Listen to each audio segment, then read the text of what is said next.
Eu me chamo Larissa, eu falo da Universidade José Rosário do Velano, Unifenas. Nós somos todos acadêmicos de medicina, estamos no 7º período, e o trabalho que a gente vai apresentar hoje é referente à disciplina de ortopedia, ministrada pelo professor Dr. Tiago Viana Rodrigues. Hoje vamos falar um pouco sobre displasia do desenvolvimento do quadril, e o nosso grupo é composto por Amanda, Augusto, Fernanda, Isabela, João Pedro, Júlia, Larissa, Letícia e Maria Clara.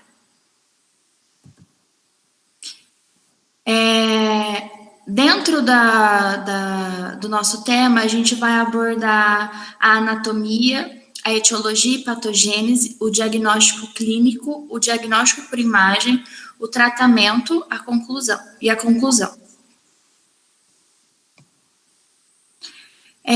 A displasia de desenvolvimento do quadril, ela confere de quatro subdivisões, né? Que está nela a instabilidade neonatal, que essa instabilidade nada mais é do que a frouxidão dentro do acetábulo, né? Aí a gente tem também a displasia acetabular, que diz respeito a alterações morfológicas no acetábulo, ou no fêmur, ou nos dois, né? Também pode ser subluxação do quadril, que é quando tem contato entre as superfícies articulares de forma concêntrica e a luxação do quadril, né? E na luxação propriamente dita, não há contato entre as superfícies articulares. A gente consegue diferenciar, a gente consegue dar uma diferenciação nessas 4 subdivisões através da clínica, e o prognóstico é diferente, o tratamento também.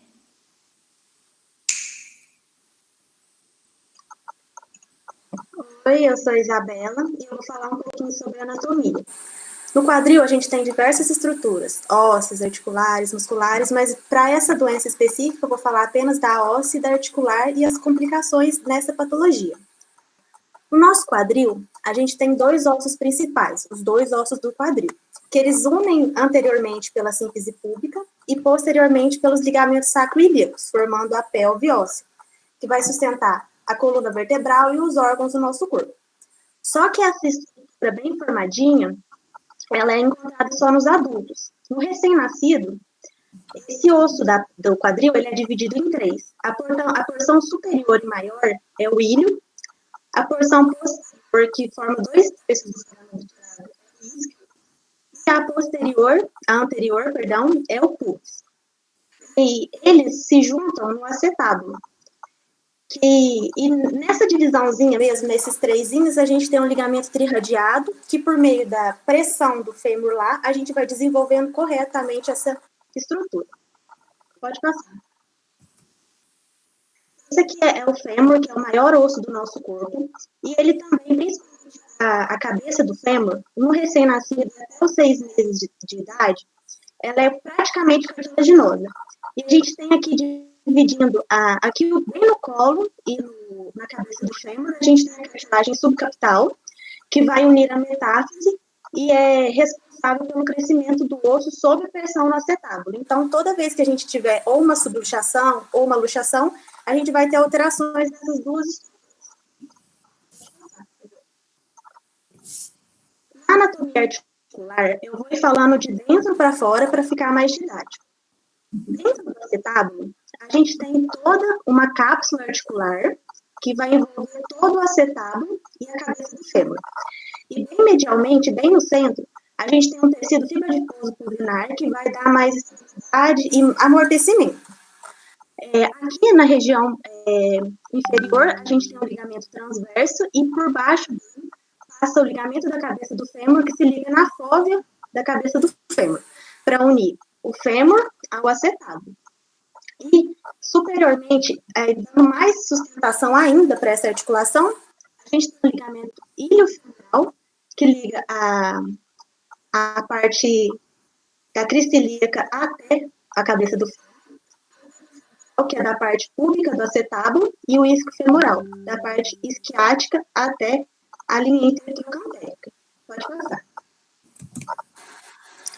Como na displasia do desenvolvimento do quadril a gente não tem essa junção correta da cabeça do fêmur e no acetábulo, a gente vai achatando a cavidade acetabular e deformando a cabeça do fêmur. E como não tem essa formação certinha, vai ter uma hipertrofia da gordura pulvinar, porque como tem uma subluxação, ele não vai comprimi-la. Então, vai hipertrofiar a gordura pulvinar, o labrum que fica em volta da cápsula, que pode ser evertido ou invertido, hipertrofiar também o ligamento da cabeça do fêmur e o ligamento transversal. Outra característica é quando esse fêmur ele fica em uma região errônea, a gente começa a criar um novo limbus, o neolimbus, dando a cápsula articular primária e secundária. Pode passar.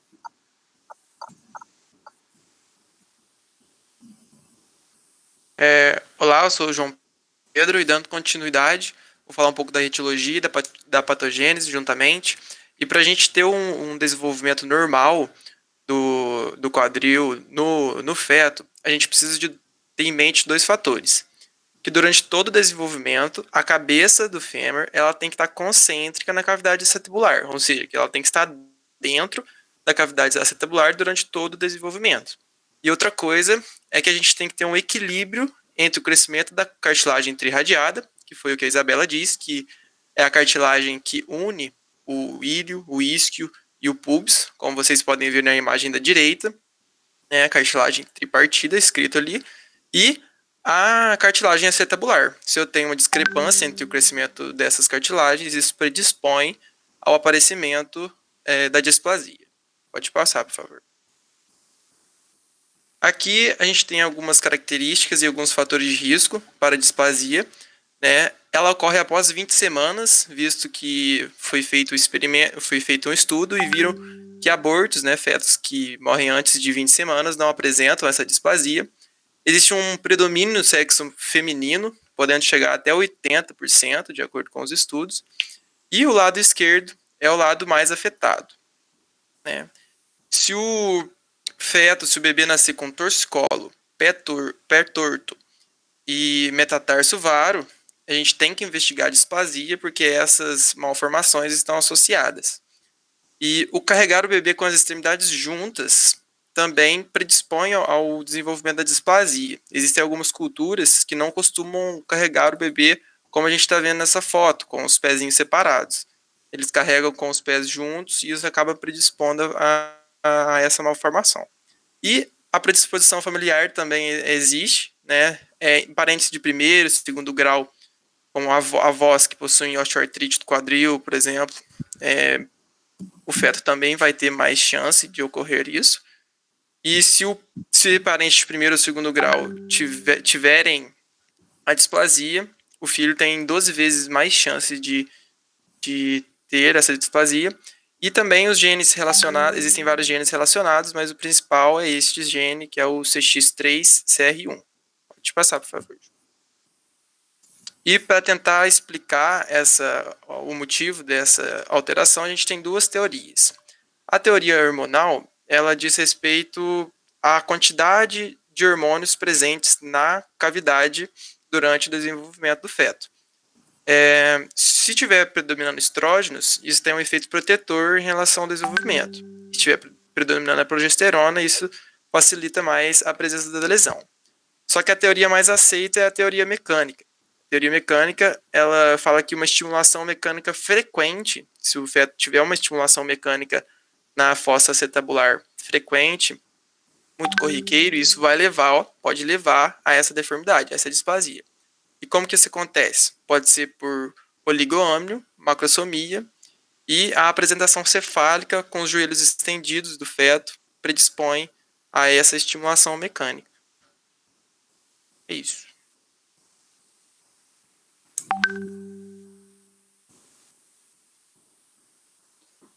Oi, eu sou Maria Clara e eu vou falar um pouco da história natural da evolução da displasia.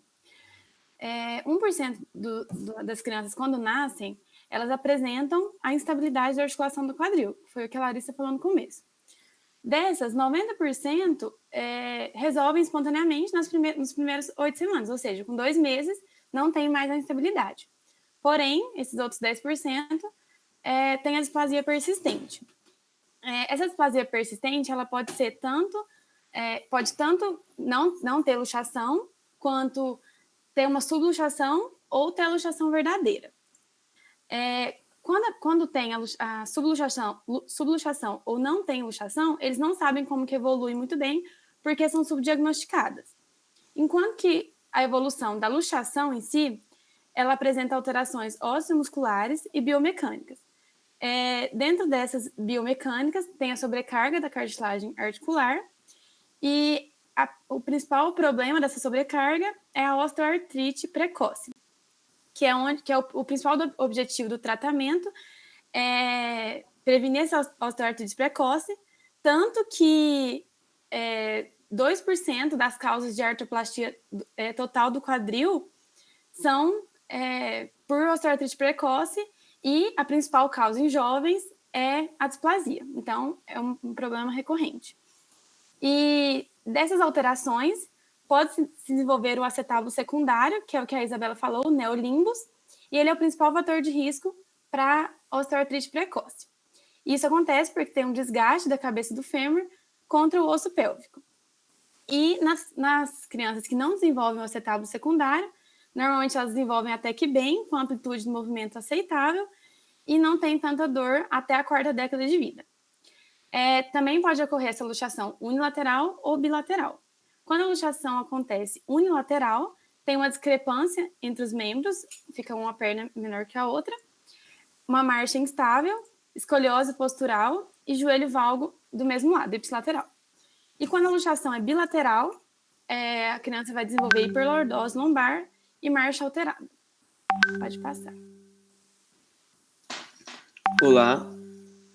Olá, meu nome é Augusto. Prosseguindo aqui o que a Maria tinha falado, agora a gente vai falar um pouco sobre o diagnóstico clínico da displasia.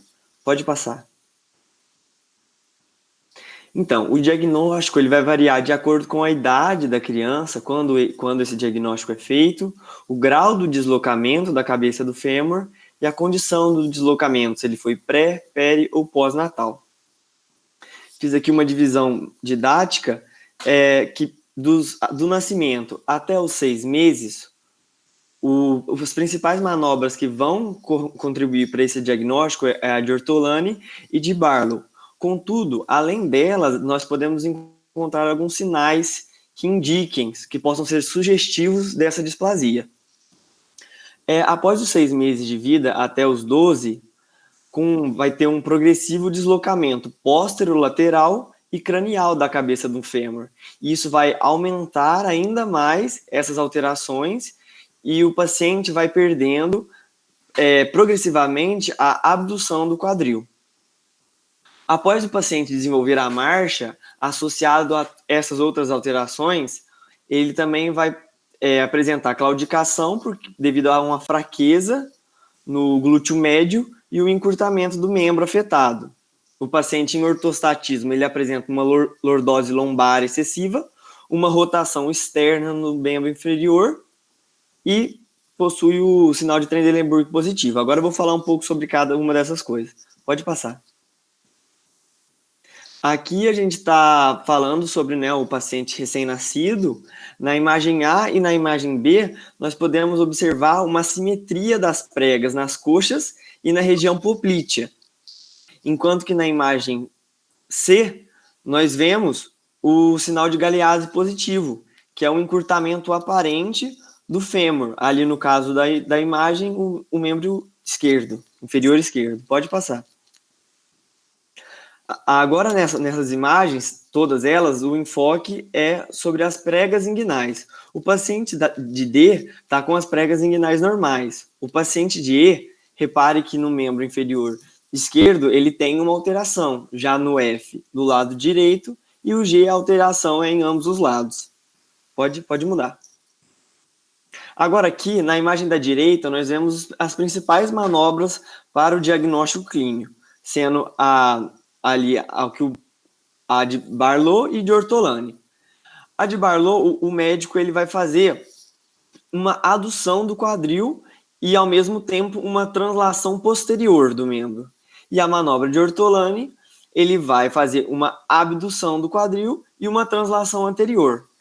Ambas as manobras, ele vai buscar encontrar alguma anormalidade nessa articulação, e isso ele pode encontrar através de presença de estalido ou a percepção mesmo de que a cabeça do fêmur não está no local correto. Essas manobras, elas são preconizadas e elas devem ser feitas para todos os recém-nascidos. E no caso da imagem à esquerda, já é um teste feito após o desenvolvimento da marcha, que é o teste de Trendelenburg. Ele é positivo, a positividade dele vai indicar uma fraqueza na musculatura do quadril, principalmente o glúteo médio e glúteo mínimo. Reparem que quando o paciente eleva o membro inferior, no caso da imagem do B, o membro inferior esquerdo, ele vai ter uma queda do quadril ipsilateralmente. Pode mudar.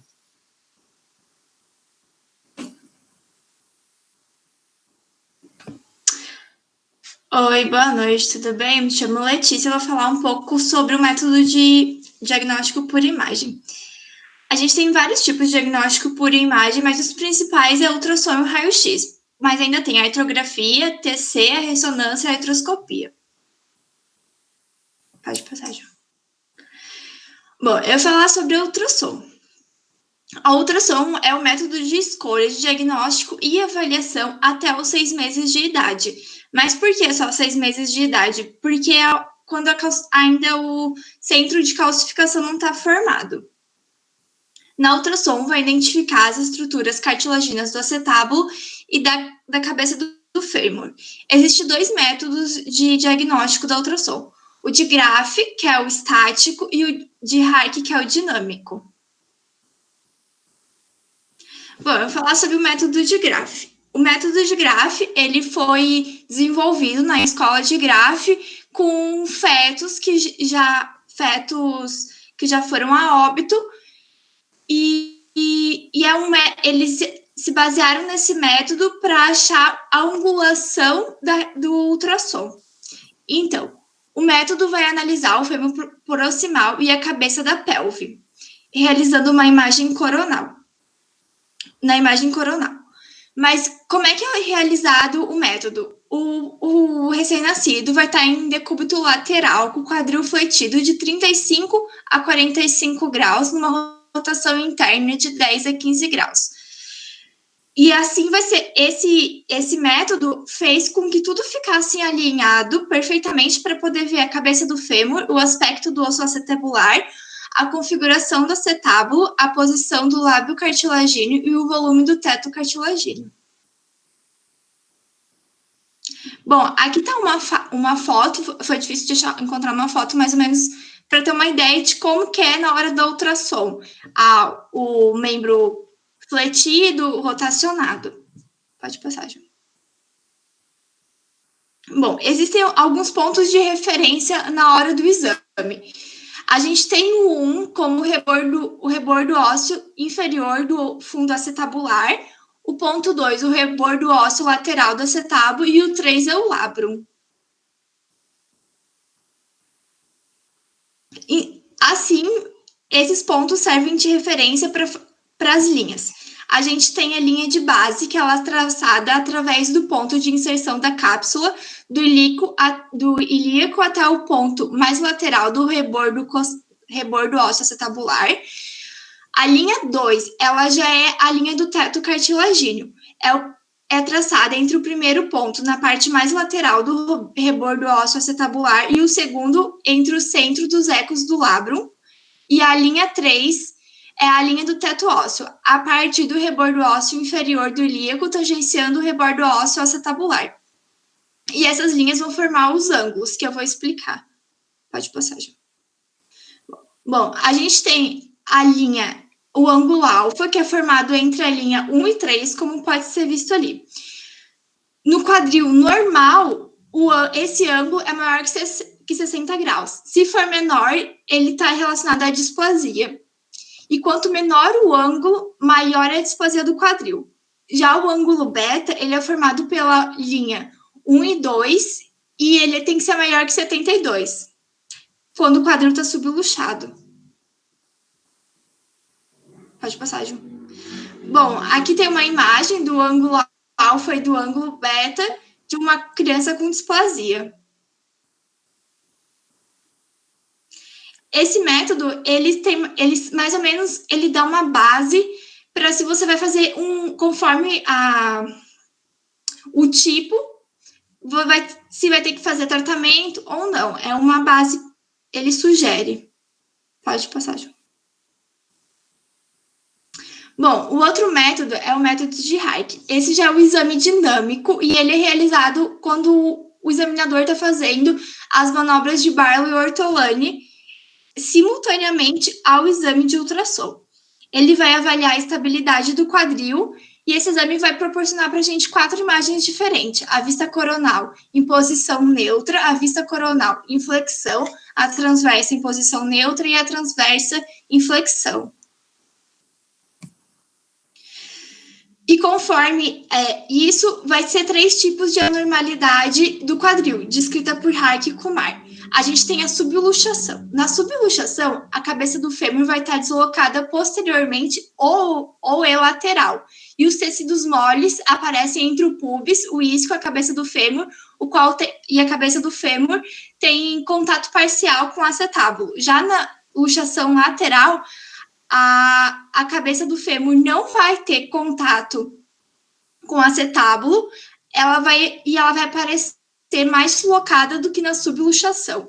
E na luxação póstero-superior, você vê a cabeça femoral com dificuldades para observar os limites do acetábulo.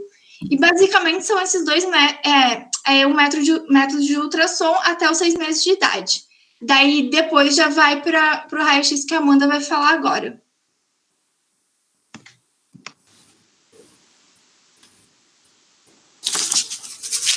Oi, eu sou a Amanda, eu vou continuar a parte de diagnóstico por imagem que a Letícia começou.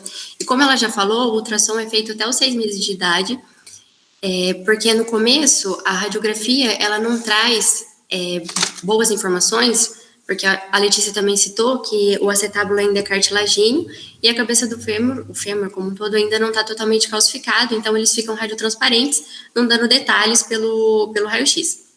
A radiografia ela é feita em posição anteroposterior, em AP, ela é feita, a indicação dela é para fazer após o aparecimento dos núcleos de ossificação, que aparecem entre o 4º e o 6º mês de vida, e no caso do raio-x, se ele for feito antes dos 6 meses de idade, ele pode não dar nenhuma alteração. Só que isso não descarta a possibilidade da criança ter a displasia do quadril. Pode passar, Ju. Aí, quando faz o exame de raio-x, são traçadas linhas para facilitar a visualização dos achados radiográficos. A primeira linha é a linha horizontal de Helgen-Weiner, ou a linha em Y, que ela é traçada passando na cartilagem trirradiada. E depois tem a linha vertical de Perkins, que ela é passada perpendicular à linha de Helgen-Weiner e ela passa pela borda lateral do acetábulo. A linha de Shenton é essa de baixo, que forma um arco, ela passa na borda medial do fêmur e na borda superior do forame obturador. E no quadril normal, que é nessa imagem que está aí, na articulação normal, que está do lado direito, ela forma um arco completo, completa o arco. E do lado esquerdo, que tem a articulação luxada, ela não consegue formar o arco é interrompido. E o ângulo acetabular, ele é formado por essa linha, que passa na borda superior do acetábulo e pela linha de Helgen-Weiner. E no normal, que está aqui do lado direito, geralmente é até 27 graus e meio, é considerado normal. E o ângulo patológico é de 30 graus para cima. E quanto maior o grau, é maior a displasia do acetábulo. Pode passar, Ju. Aí eu peguei essa imagem que mostra as linhas de Perkins e a de Helgen-Weiner e elas formam 4 quadrantes. Aí, nesse raio-x, dá para ver a luxação ali do lado direito. Primeiro, olhando do lado esquerdo, que é a articulação coxofemoral normal, o normal é que a cabeça do fêmur fique no quadrante ínfero-medial. E aí, do lado esquerdo, que está do lado direito, quer dizer, desculpa, que está luxado, a cabeça do fêmur fica no quadrante superior lateral. E também dá para ver ali pela linha de Shenton que o arco do lado esquerdo, ele completa o arco, e do lado esquerdo, do lado direito, ele é interrompido, porque tá luxado. Pode passar, João. Aí, aqui são os achados, esses 3 achados radiográficos formam a tríade de Pucci, que é a tríade da patologia, que é o descolamento superlateral da cabeça do fêmur, que é aqui do lado direito, que está luxado também. E aí também tem a hipoplasia do núcleo de ossificação da cabeça do fêmur, que dá para ver que, comparando com o lado esquerdo, o núcleo da ossificação do quadril luxado é bem menor do que o normal, que está do lado esquerdo. E o ângulo acetabular elevado, pode mudar de imagem, por favor? Essa imagem é a mesma imagem, eu só tracei a linha de Helgemeier e na borda superior do acetábulo para mostrar o ângulo. Do lado esquerdo, que está normal, o ângulo é bem menor do que o ângulo do lado direito, que está luxado. E também dá para perceber que o acetábulo normal, ele é mais horizontalizado. E o luxado, ele é mais verticalizado. E essa verticalização, ela facilita a luxação do fêmur. Pode passar. Bem, oi, gente, tudo bem? Eu sou a Júlia e eu vou falar um pouco agora sobre o tratamento da displasia do desenvolvimento do quadril. As bases do tratamento são o diagnóstico e tratamento precoce para um tratamento de sucesso. Geralmente, quando não são diagnosticados e não são tratados, na infância não vai apresentar dor, pode apresentar apenas quadros de anormalidade de marcha e redução de mobilidade do quadril, já na fase adulta que vai desenvolver o quadro de dor. E geralmente os pacientes que têm complicações durante o tratamento, eles apresentam essas alterações precocemente. E o que seria o sucesso do tratamento? O sucesso do tratamento, ele se baseia em restaurar a anatomia articular do quadril, mantendo sua função. No tratamento ainda, a gente vai usar alguns objetos alguns aparelhos de abdução, e eles têm alguns objetivos, como a manutenção da redução concêntrica da cabeça do fêmur no acetábulo durante as primeiras 6 a 12 semanas de vida, que é um período caracterizado por lastidão ligamentar pela descarga hormonal materna, que vai fazer com que essa articulação ela fique mais instável nesse período. E com isso, havendo um estímulo pelo contato do acetábulo com a cabeça femoral, vai levar a um estímulo de crescimento ósseo e remodelação, com a congruência dessas superfícies, levando a uma consequente estabilidade articular. O tratamento ele vai depender do grau de deslocamento da cabeça do fêmur, da gravidade da displasia, da idade da criança, e a falta de diagnóstico ou diagnóstico tardio vai levar a sequelas articulares, como artrose precoce e dentre outras condições. Então, como eu falei, a gente vai dividir o tratamento por faixa etária. De 0 a 6 meses, existem alguns aparelhos, como o aparelho plástico de Frejaca ou suspensório de Pavlik, que são suficientes no quadro de luxação ou subluxação se a cabeça femoral ela for reduzida com as manobras de Ortolani e Barlow. Já os quadris rígidos, em que a gente não consegue fazer esse tipo de manobra, ou ele tem uma luxação teratológica, já são quadros cirúrgicos direto. Os recém-nascidos com pregueamento da cápsula posterior do quadril, que é uma condição rara, mas é um impedimento para a redução concêntrica da cabeça femoral usando esses tipos de aparelhos, porque eles podem resultar em algumas deformidades iatrogênicas pela própria compressão mecânica.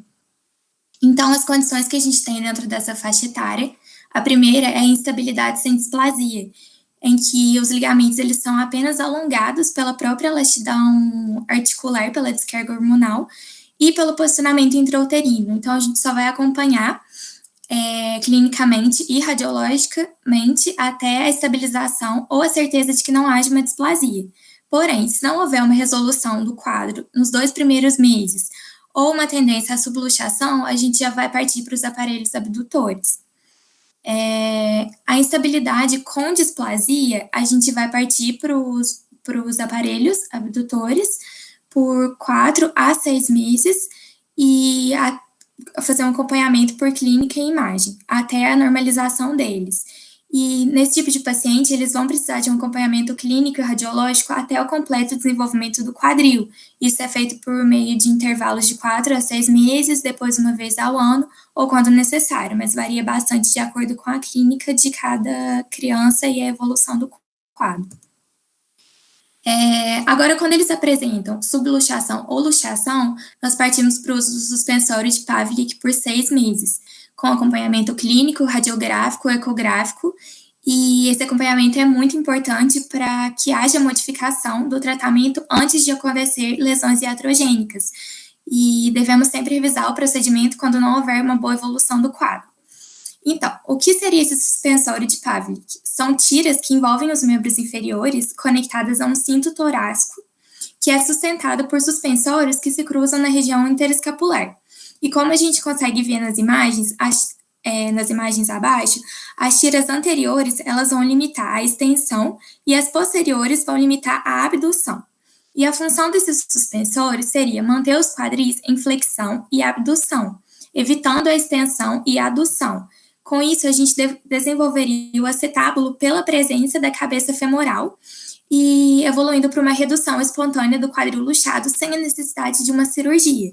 Porém, é contraindicado quando você tem desequilíbrio muscular, como alguns casos, por exemplo, mielomeningocele, quadros de rigidez articular e frouxidão ligamentar, como a síndrome de Ehlers-Danlos. E o quadril ele deve permanecer em torno de 100 graus de flexão e a abdução deve ser livre dentro da zona de segurança de Ramsay, que seria da zona de conforto ao limite de uma nova luxação, como a imagem que eu coloquei abaixo, dependendo do grau de abdução, ele poderia evoluir com risco de necrose vascular, zona de segurança ou risco de uma nova luxação. Após 4 a 6 semanas do uso desse aparelho, se você não tiver uma redução espontânea, deve-se abandonar o uso do suspensório e instituir outro tipo de tratamento, porque ele pode evoluir para algumas complicações, como no quadro abaixo, por exemplo, falha na redução, a mais grave que seria necrose vascular, um desenvolvimento retardado acetabular, lesão do nervo femoral e a doença de Pavlik, que seriam lesões iatrogênicas decorrente ao uso inadequado do suspensório. Aqui seria esse fluxograma que a gente pegou no livro, que traz toda a investigação para o diagnóstico do desenvolvimento da displasia de quadril, e aqui a gente dividiria em 3 tipos dentro dessa faixa etária. A teratológica a gente já parte para a cirurgia de cara, a redutível pode ser usados também o suspensório de Pavlik ou o aparelho plástico de Frejak. E sobre o deslocamento fixo, a gente poderia partir primeiro pelo uso do suspensório de Pavlik, só que se você não tiver uma boa resposta, pode ser necessária uma redução com a mobilização engessada, o uso de órtese em tempo parcial até a normalização do raio-x. Porém, se essas displasias forem persistentes e não tiver uma normalização da radiografia, é necessária a osteotomia da pelve, que seria um tratamento cirúrgico. Já a partir dos 6 a 12 meses, esse suspensório de Pavlik ele perde sua eficácia e o tratamento preconizado passa a ser a redução incruenta com imobilização engessada. Essa redução incruenta a gente pode observar na imagem acima, que é a imagem A, e quando essa redução ela é suave, o quadril em flexão e abdução sem trauma ou pressão concêntrica e estável, a gente pode fazer uso do aparelho engessado em posição de redução e estabilização, que seria uma flexão entre 10 e 110 graus e abdução de 60 graus, sendo essa mantida por 2 a 3 meses. Logo após, seria substituída por aparelho de abdução do tipo Milgram, Atlanta ou Rigner, sendo que a imagem D a gente consegue visualizar o aparelho de abdução Milgram. Quando a gente tem interposição de parte moles, afrontamento da cabeça femoral e uma redução excêntrica, já seria uma necessidade de redução cirúrgica com artrotomia. E se você tiver uma contratura dos adutores limitando a abdução e dificultando a extensão ou restringindo o ângulo de estabilização da zona de Ramsay, seria necessário a tenotomia dos adutores. E a gente consegue ver na imagem B o local de incisão cirúrgica para esse tipo de técnica. Já a artrografia, ela deve mostrar a redução concêntrica com a cabeça femoral abaixo do labrum e medializada dentro da zona do acetábulo com o quadril dentro da zona de Ramsay. Caso contrário, seria indicada a redução aberta. A osteotomia, que é o tratamento cirúrgico, ele é evitado, só que em alguns casos o acetábulo ele não evolui de forma adequada pelo estímulo em contato com a cabeça femoral, gerando procedimento cirúrgico complementar, e o pós-operatório ele exige o aparelho engessado por 6 semanas e passando por um aparelho de abdução, como citados anteriormente, por mais 4 a 6 semanas. Sendo que o tempo de mobilização na redução incruenta, ele é maior, a gente vai usar de 6 a 8 semanas de gesso, mais 6 semanas com aparelho de abdução, porque a gente tem um risco da perda da redução ou de uma displasia residual do acetábulo. E já a conduta cirúrgica com artrotomia e desobstrução da articulação deve ter um tempo menor de imobilização para evitar o risco de rigidez articular. Tá? E aqui a gente tem um fluxograma também que fala sobre esses achados e o tipo de tratamento, sendo que o inicial a gente sempre vai buscar fazer essa redução fechada, sendo ela irredutível, a gente já passa para aberta com a imobilização gessada, e se ela for profunda, estável, segura, a gente passa para gessada também, e no caso da incerteza, a gente vai para a artrografia, sendo talvez necessário o uso da tenotomia do adutor, e o uso dessas órteses após o aparelho gessado. Só que se a displasia for persistente, infelizmente a gente tem que partir para o tratamento cirúrgico.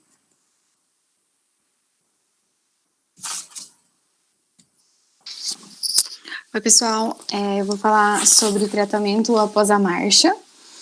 E, na verdade, no período de deambulação, é favorável sempre o tratamento cirúrgico já imediato. Isso é um consenso dos cirurgiões.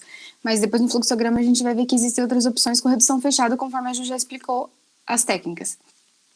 A necessidade cirúrgica aqui, após a marcha, ela não vai depender muito mais da idade do paciente, mas sim do grau do deslocamento, da deformidade do terço superior do fêmur, do acetábulo ou da interposição de partes moles. Em crianças maiores de 18 meses, o tratamento vai variar, né, conforme o que eu acabei de dizer, e o que pode acontecer é que, como a criança já tem uma idade um pouquinho avançada do que já deveria ter sido corrigido, durante o perioperatório, pode ser que o quadril continue instável. Então, como em crianças maiores, a partir dos 2 anos, que é provável que a deformidade do acetábulo ou no terço superior do fêmur ou em ambos seja a causa dessa instabilidade. Nesse caso, segue a cirurgia até que consiga a estabilização. Nesses casos, podem acontecer até cirurgias complementares. Você faz uma cirurgia, em seguida tem que repetir porque não obteve sucesso, porque é um tratamento mais difícil. Pode passar, Ju. A gente vê no fluxograma a opção de redução fechada, a opção de redução aberta em casos de irredutível, quando é incerteza e ortografia, conforme anterior. Mas a gente pode ver que ao final do fluxograma o resultado não é satisfatório, porque o tratamento ideal é o mais precoce possível. Pode passar, João. Após os 3 anos, fica ainda mais restrito o tratamento, sendo a osteotomia de Salter a mais indicada. Nesse caso, ela ainda é indicada entre os 18 meses até os 8 anos em luxações unilaterais e até os 6 anos em casos bilaterais. Outras opções de cirurgias necessitam da presença ainda da cartilagem trirradiada em Y, porque ela faz um mecanismo de dobradiça, que vai facilitar a manipulação óssea e a correção dessa displasia. Em casos de pré-adolescentes e adolescentes, a redução satisfatória e sem complicações já não é mais possível. Ela, infelizmente, o adolescente ele convive com dor, claudicação, instabilidade durante a vida dele, e sendo essas complicações, sequelas são muito comuns e fica inviável intervir. Mas podem ser utilizados outros tipos de osteostomia, de acordo com a escolha do cirurgião, sendo que a artroplastia total do quadril no adolescente ainda não tem indicação segura, e a artrodese do quadril tem sido evitada como indicação terapêutica, porque elas traz muitas complicações, tipo lombalgia, rotação pélvica, instabilidade e artrose. Pode passar, Ju. Aqui a gente vê que se for no final da infância, no final do fluxograma, o resultado é realmente insatisfatório, né? A gente vê uma carinha triste, quer dizer que, tipo, realmente vai ficar sem redução, o paciente fica sem cura para o seu problema. E se for no início da infância, ou unilateral, às vezes a gente até consegue resolver alguma coisa. É isso, pode passar, Ju.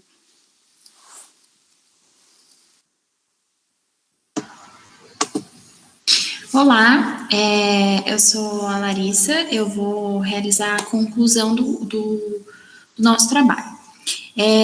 A gente conclui com tudo isso que quanto maior a idade que a gente tem o diagnóstico, pior é o prognóstico. E por causa disso, a gente faz uma triagem, né, no recém-nascido. Porque acontece, quando a gente realiza o diagnóstico recém-nascido, o prognóstico ele é melhor, né? E a triagem recém-nascido é realizada com manobras de estabilidade e avaliação de abdução do quadril.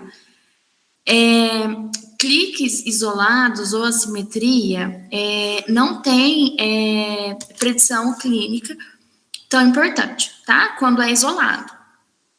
Em relação aos exames de imagem, a gente conclui que a ultrassom, ela é realizada, né, a gente tem um consenso que ela é realizada quando tem ela pode ser realizada quando o exame clínico está normal e tem histórico familiar positivo ou fator de risco, tá? E o raio-x do quadril, ele é realizado para analisar o crescimento e o desenvolvimento de 4 a 6 meses, mais ou menos, até a maturidade óssea. Com isso, a gente finaliza o nosso trabalho e obrigada pela atenção.